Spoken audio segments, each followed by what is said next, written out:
नमस्कार साथियों, स्वागत है आपका अपना यूट्यूब चैनल आर्वर्ड एजुकेशन एकेडमी में। मैं रोहित कुमार। आज हम लोग यहाँ अभी तक हम लोग जो है सेट नंबर 5 तक बतला चुके हैं। आज हम लोग टेस्ट सीरीज नंबर 6 चलेंगे, जो कि एनटीपीसी और ग्रुप डी के एग्ज़ाम में पूछे गए प्रश्न है।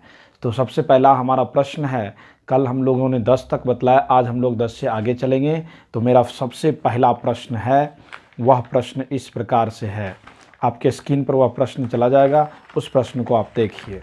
हमारा प्रश्न है, वो कहता है, क्या कहता है देखिए।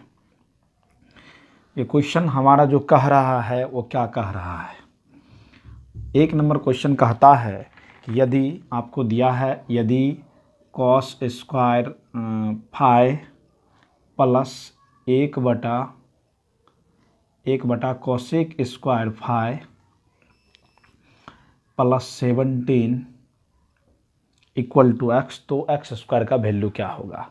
इसमें ये क्वेश्चन है, इसमें कह रहा है एक्स स्क्वायर का क्या वैल्यू होगा। तो हम लोग इससे रिलेटेड कुछ फॉर्म जो भी आएगा, हम सारे फॉर्म को आपको दे देता हूँ। देखिए, सबसे पहले आप इसको नोटबुक में, अपने नोटबुक में नोट कर लीजिएगा कि साइन थीटा, ठीक है, साइन थीटा गुना कॉसेक थीटा इक्वल टू 1। इसी से सारा चीज़ वहाँ पर भी लिया गया है, पहला। दूसरा, कॉस थीटा गुना सेक थीटा इक्वल टू 1। तीसरा, टेन थीटा गुना कॉट थीटा इक्वल टू 1, इसका मान 1 है। इसी से सारा चीज़ लिख सकते हैं। यानी 1/cos को हम लोग क्या लिखेंगे, साइन लिखेंगे। स्क्वायर है तो स्क्वायर कर देंगे। तो जब आप इसको सॉल्व करते हैं तो कॉस स्क्वायर थीटा, ये आपको ऊपर चला जाएगा, ऊपर जाएगा तो क्या लिखाएगा, कॉस का उल्टे देखिए, ये 1 by something, 1/cosec equal to sine theta. तो हो गया ये आपको sine square theta plus 70 equal to x. तो जब इसको हम लोग, इसका वैल्यू कितना होता है, कल के वीडियो में ही हम लोगों ने बतलाया कि sign square theta plus cos square theta का जो मान होता है वह 1 के बराबर होता है। कल ही हम लोग आपको बतला चुके हैं। तो 1 + 17 इक्वल टू एक्स, तो एक्स का मान कितना हो गया, एक्स इक्वल टू 18। आपको पूछ रहा है कि एक्स स्क्वायर कितना होगा, मतलब 18 का स्क्वायर कितना हो गया, 324। तो ये हमारा आज का पहला क्वेश्चन था। अब हम लोग दूसरे क्वेश्चन पे चलेंगे, जो कि हमेशा एक ना एक क्वेश्चन हर एक समय इस टॉपिक से पूछा जाता है। चलिए आप लोग इसको नोट कर लीजिए, कर लिए, ठीक है। चलिए नेक्स्ट क्वेश्चन पे चलते हैं। क्वेश्चन नंबर 2 है। 2 क्या कहता है, सो देखिए। 2 नंबर क्वेश्चन है कि एक इनलेट पाइप ए और बी, एक इनलेट पाइप ए और बी एक साथ एक खाली टंकी को क्रमशः 22 और 33 घंटा में भर सकता है। कितना घंटा में, 22 और 33 घंटा में भर सकता है। तो उन्हें एक साथ खोला गया, लेकिन टंकी भरने से 3 घंटा पहले ए को बंद कर दिया गया। तो टंकी को भरने में दोनों पाइपों के द्वारा कुल कितना समय लगा। तो दोनों पाइप के द्वारा कुल कितना समय लगा, ये हमारा आज का क्वेश्चन नंबर 2 है। तो देखिए, दोनों पाइप के द्वारा कितना समय कुल लगा। तो पहले ये हम लोग ये मान लेंगे कि जैसे कि माना कि दोनों पाइप x घंटा में भर सकता है। कितना घंटा में, x घंटा। अब जो पहला नल जो है वह 3 घंटा पहले क्या करता, 3 घंटा पहले ए को बंद करना है। यानी कि जितना टोटल समय लग रहा है उससे 3 घंटा पहले ही उसको बंद कर देना है। तो इतना इसमें कुछ भी नहीं करना है। देखिए एकदम सिंपल है, एकदम सिंपल है कि पहला नल जो है 22 घंटा में बढ़ता है। तो कहने का मतलब कि 22 घंटा में कितना भाग बढ़ता है, 1 भाग भरता है।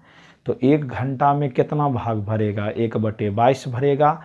तो 1 घंटा में वह कितना भरेगा, 1/22 भर दिया, ठीक है।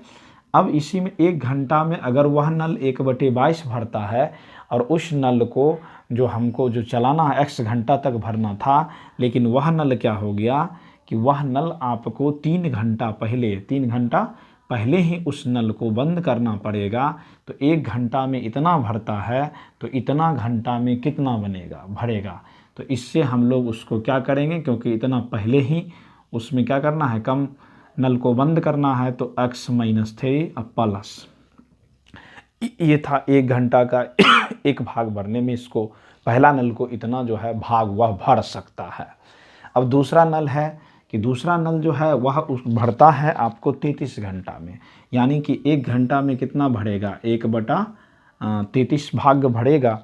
और इस नल को तो लास्ट तक खोल के रखना है, लास्ट तक खोल के रखना है, तो इस नल को भरने में कितना x लगा, यानी x घंटा में। यानी कहने का मतलब जब इस टोटल का कोई भाग हो और भाग को जब जोड़ते हैं तो हमेशा 1 के इक्वलिटी आता है। ठीक है, तो अब हम देखिए इसको क्या करेंगे, तो x minus 3/22 x/33 equal to 1। यानी सीधा फिर से आप इस क्वेश्चन को समझ लीजिए कि दो नल है और दोनों नल की टोटी को हम लोग एक साथ खोलते हैं, एक 22 घंटा में भरता है और दूसरा 33 घंटा में भरता है। लेकिन करते क्या हैं कि जो जितना नल जो भरने के करीब रहता है उससे 3 घंटा पहले ए नल को हम लोग बंद कर देते हैं और बी चालू ही रहता है। तो कहता है कि उस नल को कितने, दोनों नल अगर एक साथ खुला है तो कुल मिलाकर कितना उसको समय लगेगा। तो हमने माना कि दोनों नल को मानिए x घंटा समय लगता है और पहला नल जो है वो 3 घंटा पहले खुल जाता है, बंद कर देते हैं, तो यानी 3 घंटा पहले ही वह नल को बंद करना पड़ेगा, तो x माइनस 3 कर दिए। और दूसरा नल को कंटिन्यू चालू करना है, इसलिए उसको हमने कंटिन्यू किया। तो 1 घंटा में अगर वह 1 घंटा में 1/22 भाग भरता है तो x माइनस 3 घंटा में कितना भरेगा वो निकाल लिए। और दूसरा नल जो है फिर x घंटा, वो जो है 1 घंटा में 1/33 भाग भरता है, तो वह x घंटा में कितना भरेगा, तो x/33 भाग भरेगा। तो टोटल जो भाग होता है किसी भी संख्या का हम लोग अगर भाग निकालते हैं तो वह भाग का जो मान होता है वह 1 के बराबर होता है। किसके बराबर, 1 के बराबर होता है। अब हम लोग इसका क्या करेंगे कि लघुत्तम लीजिएगा। इसका जब आप लघुत्तम लेते हैं दोनों का तो आपको कितना आ रहा है, 66। अब 2 से करिए, हमने इसको 3 से हम लोग भाग देंगे। जब इस दोनों का लघुत्तम लीजिएगा तो आपको क्या आएगा, 66 आएगा। कितना आएगा, 66 आएगा। तो 66, अब इसको भाग दीजिए तो कितना आ गया, 3। तो यहाँ क्या लिखेंगे, 3 इंटू x माइनस 3 प्लस इसको भाग दीजिएगा 2, तो हो गया 2x equal to 1, 2x equal to 1। अब इसका देखिए आप सॉल्यूशन यहाँ पर देख लीजिए किस तरह से हुआ, गुना कर लीजिए। हो गया 3x माइनस 3 3 9 प्लस 2x बटे 66 इक्वल टू 1। तो हो गया 5x माइनस 9 इक्वल टू 66। तो 5x बराबर 66 प्लस 9 और 5x इक्वल टू हो गया 75। तो काट दीजिए, तो x बराबर 15। यानी कहने का मतलब कि दोनों नल को भरने में उसको कुल मिलाकर कितना समय लगेगा, 15 घंटा का समय लगेगा। नहीं समझे, पुनः आप इस वीडियो को कई बार देखिए। देखिए ये क्वेश्चन इंपॉर्टेंट है। जितना परीक्षा, जितना भी एग्ज़ाम हो रहा है, सारे एग्ज़ाम में एक नल टंकी से हमेशा क्वेश्चन रहता है। तो ये हमारा क्वेश्चन नंबर 2 था। मैं फिर से एक बार बतला देता हूँ कि मैंने मान लिया कि दोनों नल जो है वो दोनों नल को x घंटा में पूरा भर सकता है। पहला जो नल है 22 घंटा जो है नल को हम लोग खोल देते हैं तो 22 घंटा समय लगता है। तो कहने का मतलब वह 1 घंटा में नल कितना पानी भरेगा, तो वो 1/22 हो गया। और कहता है कि 3 घंटा पहले उसको बंद करना है, यानी जितना समय लगता था उससे 3 घंटा पहले ही बंद करेंगे। तो 3 घंटा जैसे ही पहले ही बंद करने के लिए कहा जाएगा तो 3 घंटा पहले से उसको कितना नल को भाग भरेगा, तो हमने उससे मल्टीपल कर दिया। और दूसरे नल को तब तक चालू करना है जब तक भर ना जाए, इसलिए दूसरा नल को हम लोग क्या किए कि उसको 33 घंटा लगता है, तो 1 घंटा में वह 1/33 भाग भरता है। और दूसरा जो है x घंटा तक उसको चलना है, तो x प्लस कितना हो, x से उसको हम लोग मल्टीपल कर देंगे, इक्वल टू 1 भाग के बराबर कर देंगे। ये हमारा क्वेश्चन नंबर 2 था। अब हम लोग क्वेश्चन नंबर 3 पे चलते हैं। क्वेश्चन नंबर 3 देखिए।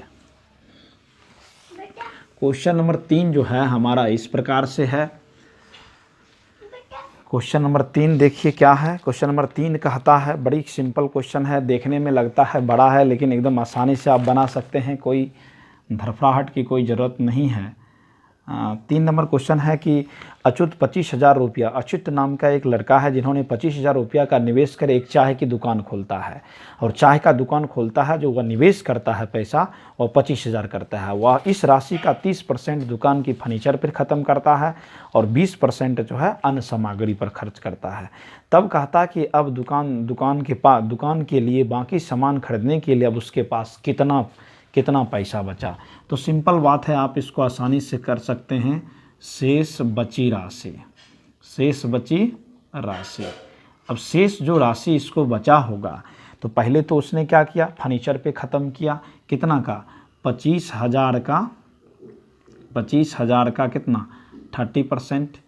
कहने का मतलब जो टोटल आपके पास 25,000 रुपया है, आपके पास जो शेष राशि बचेगा वह क्या किया कि 25,000 का 30% जो है वह फर्नीचर पे ख़त्म कर लिया, और फिर 25,000 और 20% के लिए अन्य सामग्री पर, इसी का 20%, तो 25,000 का फिर कितना हो गया 20%, और 20% वो खर्च कर दिया अन्न पर। तो शेष अब उसके पास कितना पैसा बचा, यही कह रहा है। तो अब इसको हम लोग आसानी से निकाल सकते हैं, सिर्फ सॉल्यूशन करना है। तो देखिए 25,000 गुना 30/100 प्लस 25,000 गुना 20/100। 2 जीरो इसका ख़त्म, 2 जीरो इसका ख़त्म, 2 जीरो इसका ख़त्म, 2 जीरो इसका ख़त्म, तो हो गया कितना 25,000 माइनस इसको 25 दिया 75, और फिर 2 ठो जीरो जोड़, फिर इसको 25 दूनी 50, फिर 2 ठो जीरो। अब इस दोनों को जोड़ दीजिए तो हो गया 25,000 माइनस 7 5 12, 12,500। अब 12,500 इसमें माइनस कर लीजिए, 12,500 माइनस करिएगा तो शेष जो उसके पास राशियाँ बचेगी वह फिर राशि 12,500 रुपया ही बचेगा। ठीक है, तो क्या कह रहा है क्वेश्चन इसमें कह रहा है कि उन्होंने एक चाय की दुकान खोला 25,000 निवेश कर, और फिर जो है जब चाय का दुकान खोला तो भाई उसमें कुछ ना कुछ सामग्री रखना पड़ता है। तो उन्होंने क्या किया कि फर्नीचर बनवाया, और फर्नीचर में क्या किया, जितना वो पैसा निवेश करेगा उसका 30% वो फर्नीचर में किया, और 30% के बाद 20% जो है वह अन्य सामग्री में लिया। अब दुकान में खाली जो है फर्नीचर ही रहेगा और दूसरा सामग्री रहेगा। अन्य सामग्री रहने के लिए भी पैसा वहाँ रहना चाहिए, तो अन्य सामग्री रहने के लिए कितना पैसा उसके पास बचा, तो इसके लिए हम लोग क्या किए कि फर्नीचर पर जो ख़त्म किया और जो अन्य सामग्री पर ख़त्म किया उस टोटल को हम लोग क्या किए जोड़ दिया, और कुल में घटा देंगे तो वह शेष उसके पास उतना पैसा बच जाएगा। और क्वेश्चन नंबर 4 हमारा कहता है, 4 नंबर क्वेश्चन देखिए क्या कह रहा है। क्वेश्चन नंबर 4 में हम लोग देखेंगे कि एकदम बिल्कुल आसान क्वेश्चन है, टोटल आप आराम से देखते जाइए, एकदम कोई आपको गड़बड़ाहट नहीं होना चाहिए। और 4 नंबर क्वेश्चन हम लोगों का इस प्रकार से है, देखिए 4 नंबर क्वेश्चन आपको कहता है कि एक पेन को 144 रुपया में बेचने पर अनुराग को क्रमशः क्रय मूल्य पर 1/7 की हानि होती है। क्रय मूल्य पर 1/7 की हानि होती है, यानी बेचता है, तो डेट मीन्स एसपी का मान आपको कितना लिखा है 144 रुपया। अब यहाँ पर सीपी नहीं दिया है, तो हम लोग मान लेते हैं कि माना कि सीपी इक्वल टू कितना हो गया एक्स रुपया। अब जो इसका लॉस है वह लॉस क्या है कि क्रय मूल्य का 1/7 हानि होता है, तो क्रय मूल्य का यानी x गुना 1/7, तो कितना हो गया x/7। अब हमको क्रय मूल्य दिया है और हमको निकालना है, क्या निकालना, लॉस की बात है। तो लॉस की बात है, चूँकि लॉस तब ये होगा जब क्रय मूल्य में हम लोग उसको घटाएंगे, यानी CP minus SP equal to तब क्या होगा लॉस होगा। तो CP का मान आपको देखिए कितना लिखा है x, और SP का मान कितना लिखा है 144 इक्वल टू, और लॉस का मान कितना लिखा है इतना। अब इसको आप इस साइड लाइए तो x minus x/7 equal to कितना हो गया 144। अब जब इसको सॉल्व करिएगा तो 7x minus x/x equal to 144। तो जब आप फिर इसको आगे आप सॉल्व करते हैं तो देखिए कितना हो रहा है, तो 6x/7 इक्वल टू 144। तो 6x बराबर 144 गुना 7 x इक्वल टू 144 गुना 7 बटे कितना 6। हम लोग ये प्रोसेस इसलिए बतला रहे हैं कि आपको अगर ये प्रोसेस पता रहे तो आप आसानी से सारे क्वेश्चन को बना सकते हैं, इतना लिखने की ज़रूरत नहीं है। आप सिर्फ कहते कि हमारे पास जो मूल राशि है उस राशि का इतना % है, तो फास्टली हम लोग इस दोनों को घटा के इतना बराबर कर लेते हैं। डैट मीन्स वही राशि का है, तो मतलब 6/7 में हमको 144 मिलता है, तो एक में कितना मिलेगा हम उस मेथड को भी आपके पास लाएंगे। ठीक है, अब इसको आप काट दीजिए। देखिए 6 दूनी 12 बच गया 2, 6 चौक 24। आप देखिए x का जो वैल्यू हो गया 7 चौक 28, 7 दूना 14 2 16, 168 रुपया। अब उसको क्रयमूल का मान 168 रुपया हो गया, यानी CP इक्वल टू 168 रुपया है। अब फिर आपको कहता है कि यदि इस पेन को 189 में बेचता, यानी SP का मान 189 रुपया में बेचता तो SP हो गया 189 रुपया। तो भाई इसको कितना % का लाभ होता, तो ऑटोमेटिक है कि लाभ ही होगा। क्या होगा? लाभ ही होगा। लाभ होना ही चाहिए, क्योंकि देखिए SP का मान क्या है, CP से बड़ा है, तो पहले हम लोग लाभ निकालते हैं। तो लाभ कैसे निकालेंगे? तो लाभ निकालने के लिए क्या करना है कि SP में और CP को घटाना है। तो आप जैसे ही घटाते हैं तो 1 और इसमें घटाइए 2, यानी 21 हो गया। अब इसका हम लोग क्या करेंगे, लाभ प्रतिशत निकालना है। तो लाभ प्रतिशत बराबर लाभ बटा CP, यानी 168 गुना 100। आप इसको काट दीजिए, 8 बार में कट गया। ठीक है, अब 25 चौक 100 और 4 दूनी 8, यानी कितना हो गया आपको 25/2, यानी 25/2 का मतलब कितना 12.5%। 25/2 का मतलब कितना 12.2%, 12.5%। तो 12.5% की हमारा क्या हुआ कि 12.5% का हमारे पास जो होता है वह लाभ होता है। और ये था हमारा क्वेश्चन नंबर 4। अब हम लोग क्वेश्चन नंबर 5 पर चलते हैं कि क्वेश्चन नंबर 5 क्या कह रहा है।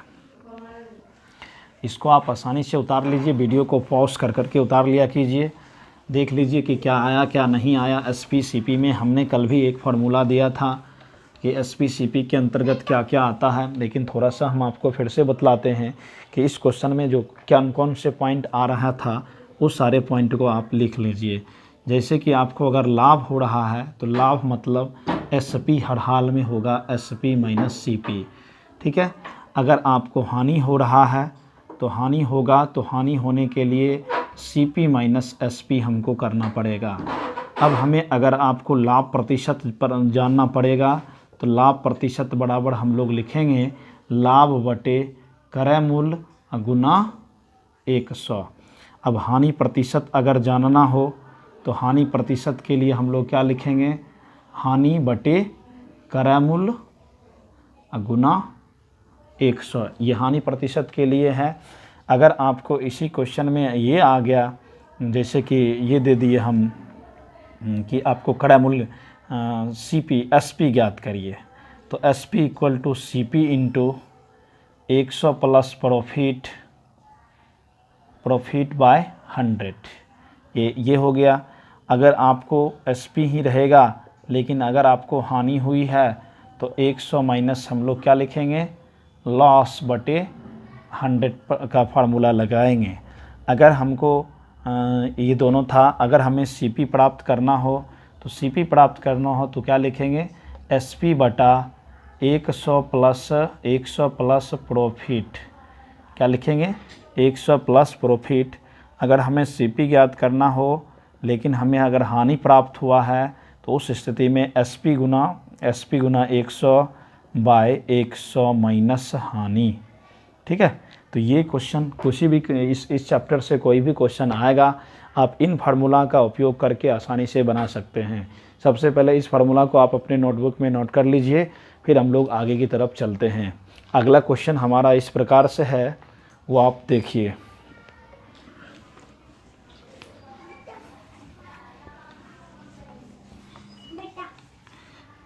हमारा जो नेक्स्ट क्वेश्चन है उस क्वेश्चन में हम लोग देखते हैं तो क्या प्राप्त होता है। लिखा है 5 नंबर क्वेश्चन है कि निम्नलिखित में कौन सा सही है, कौन सही दिया है इसकी चर्चा कर रहा है, मतलब उसके ऑप्शन के अनुसार हम लोग चलेंगे।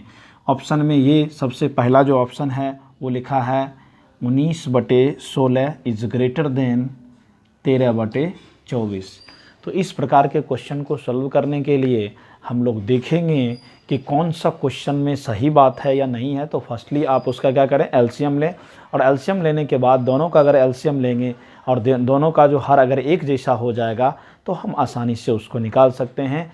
चलिए अब देखते हैं। अब देखिए नीचे हम जब इसका और इसका एलसीएम लेंगे तो आपको एलसीएम का जो मान आएगा वो आपको 48 आएगा। ठीक है, तो 48 प्राप्त करने के लिए हमें इसमें 2 से मल्टीपल करना पड़ेगा और इसमें भी हमको कितना 3 से मल्टीपल करना पड़ेगा।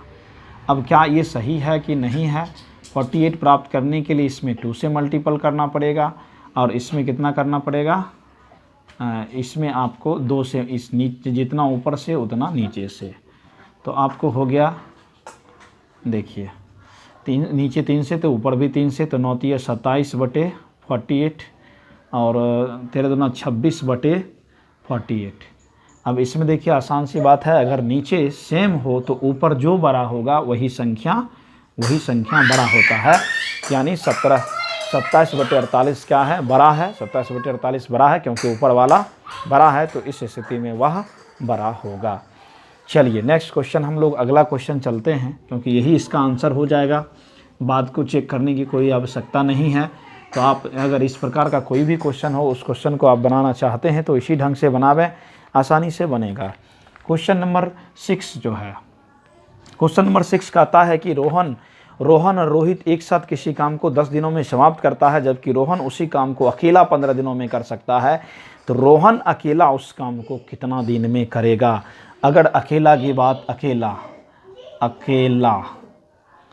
अकेला रोहन काम करेगा, अकेला जो रोहन काम करेगा, सबसे पहले दोनों मिलकर कितना किया, एक ने 10 दिन तक किया, दोनों मिलकर 10 दिनों तक किया, और अकेला जो है 15 दिनों तक किया।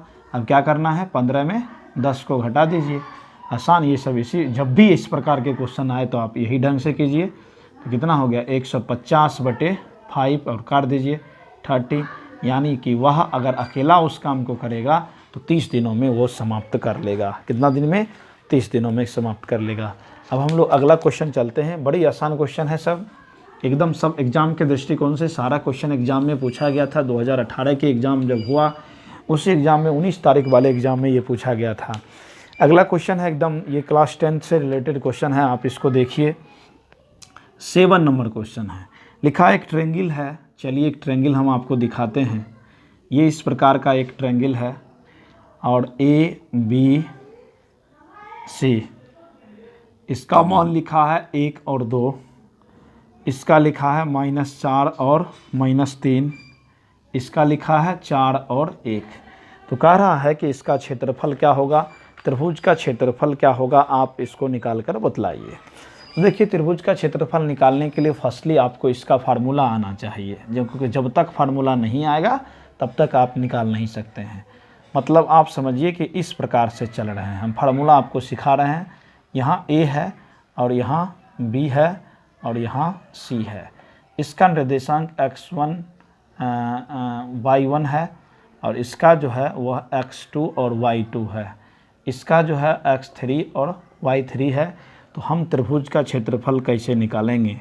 तो त्रिभुज का क्षेत्रफल का फार्मूला आप अपने जहन में याद कर लीजिए। आसान है कि भाई पहला घर चलेंगे तो पहला घर में x, तो x1 लिखेंगे, यानी 1 2 3 याद रखिए, 1 2 3, तो 1 2, 2 में क्या आएगा, y आएगा, 2 3 फिर भी y, फिर चलेंगे कितना, 2 में चलेंगे तो 2 से 3 1 आएंगे, इस तरह से आएंगे, 3 1 तो 3 1, तो y3 -y1 प्लस, फिर कितना चलेंगे, x3, फिर कहाँ है 3 आए, तो 3 आए तो कहाँ चलेंगे 1 से, तो y1 -y2। तो ये हमारा ट्रायंगल का फार्मूला है, और जब तक आपको ये फार्मूला याद नहीं रहेगा तब तक आप नहीं बतला सकते हैं। दूसरा है कि अगर आपको लिखा रहेगा संरेखी, तो संरेखी होने के लिए त्रिभुज ABC का जो क्षेत्रफल होना चाहिए अगर वह 0 के बराबर होता है, इस तरह से निकालते हैं तो वह संरेख होता है।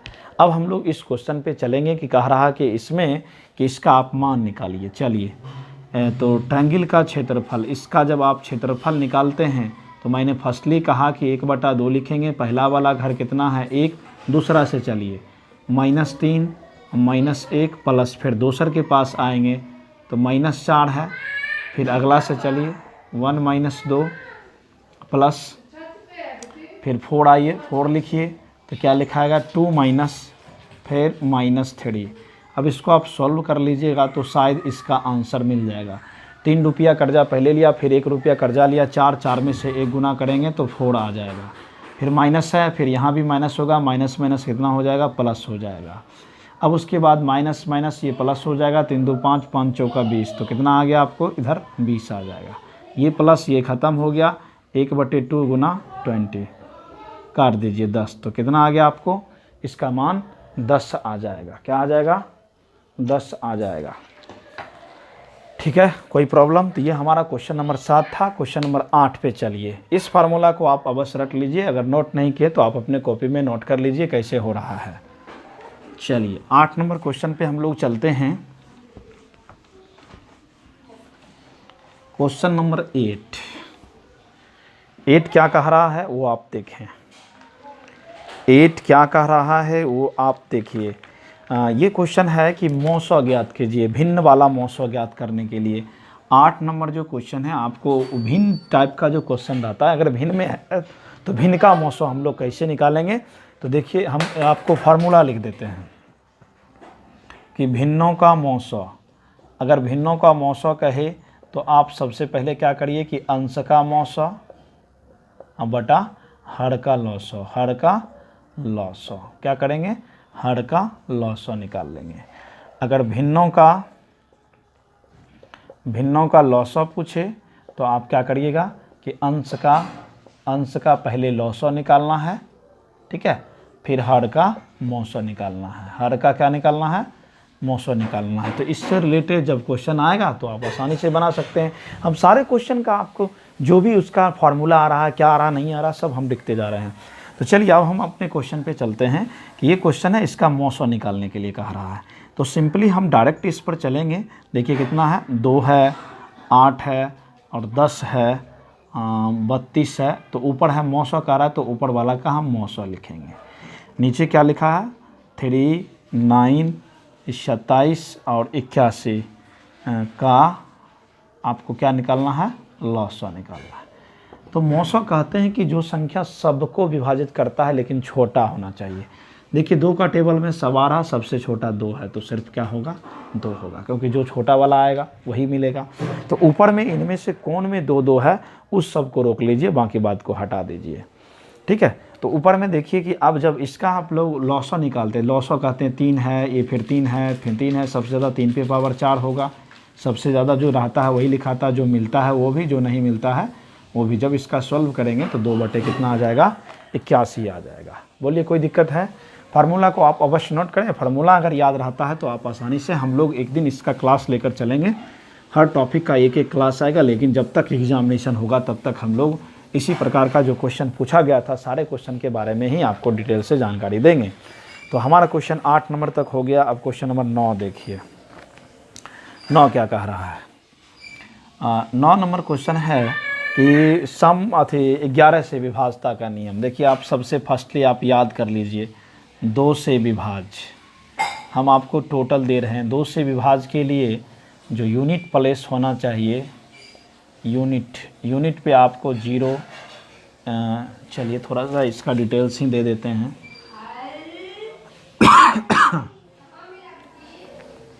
सबसे पहले है कि 2 से विभाज्य।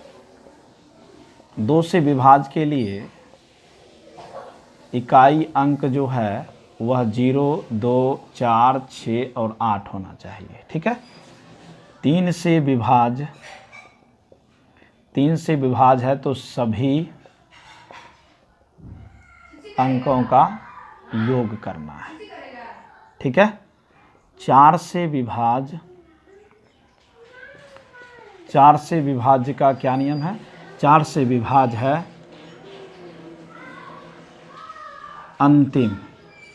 अंतिम से 2 अंक।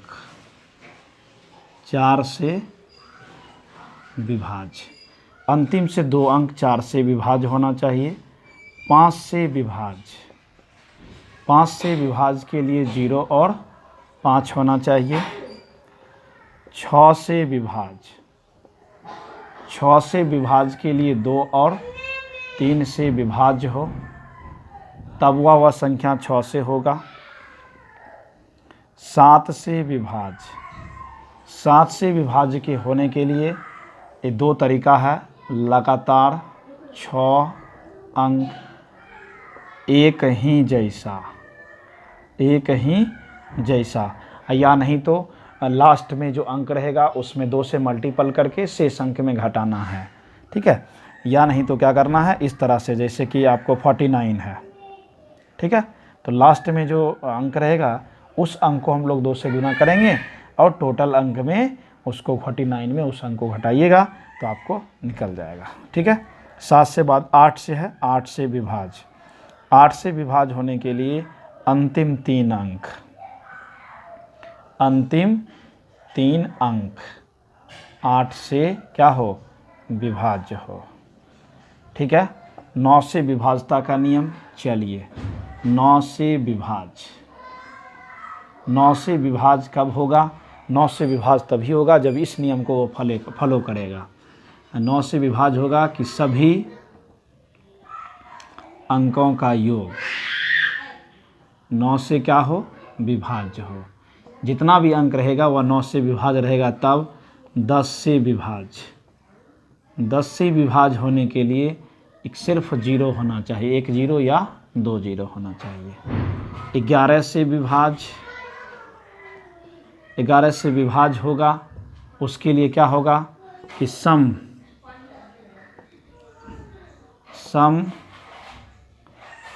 स्थानों का योग माइनस विषम स्थानों का योग बराबर क्या हो, 0 हो या 11 का गुणज हो।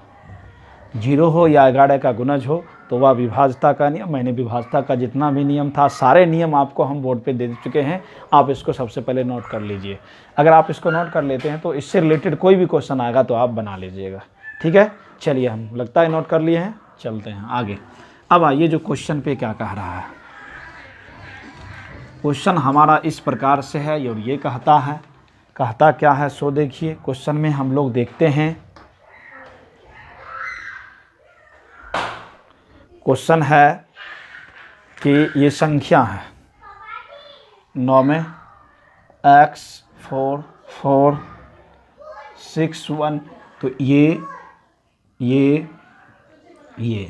तो सबसे पहले हमने कहा कि सम स्थान, तो सम स्थान पे कौन है, 4 और 6, यानी 4 + 6, फिर अंतर करना है, फिर कितना हो गया 4 + 6। अब जो रेस्ट बच गया 4 + 6, तो रेस्ट में क्या बच गया, x + 4 + 1, 4 + 1 = वाट,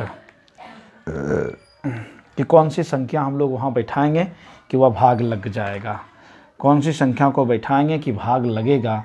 तो आप देख सकते हैं, तो हो गया यहाँ 10 - x + 5, यानी x के जगह कौन रखेंगे तो 0 होगा, तो x का मान अगर 5 रखते हैं तो 0 होगा, या नहीं तो जो इसमें ऑप्शन था उस ऑप्शन के अनुसार हम लोग करते।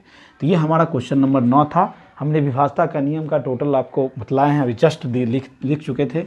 अब अगला क्वेश्चन आइए, क्वेश्चन नंबर 10 देखिए क्या कह रहा है। 10 नंबर क्वेश्चन कहता है कि दिए गए पाई चार्ट में भारत की मोबाइल फ़ोन में विनिर्माण कंपनी के बारे में जानकारी प्रदर्शित है कि विनिर्माण मोबाइल कंपनी कुल जो है उसके पास इतना है, तो लैंडमार्क द्वारा कुल कितना मोबाइल निर्मित किया गया है एलएम के द्वारा। तो एलएम 30% किया, तो सिर्फ क्या करना है कि 12,40,000, 12,40,000 मोबाइल कंपनी है, उसका 30% आप सिर्फ निकाल लीजिए, तो 30% हो गया 12,40,000 गुना 30/100, 2 0 इसका ख़त्म, तो जो 2 0 ख़त्म, तो लास्ट में कितना 0 हो गया, 2 0। ये 2 जीरो और प्लस इसका एक 3 जीरो, 4 तिया 12, 12 तिया 36, 1 37, तो कितना हो गया 3772। ठीक है, 3772 यानी 3,72,000 रुपया वो किए थे।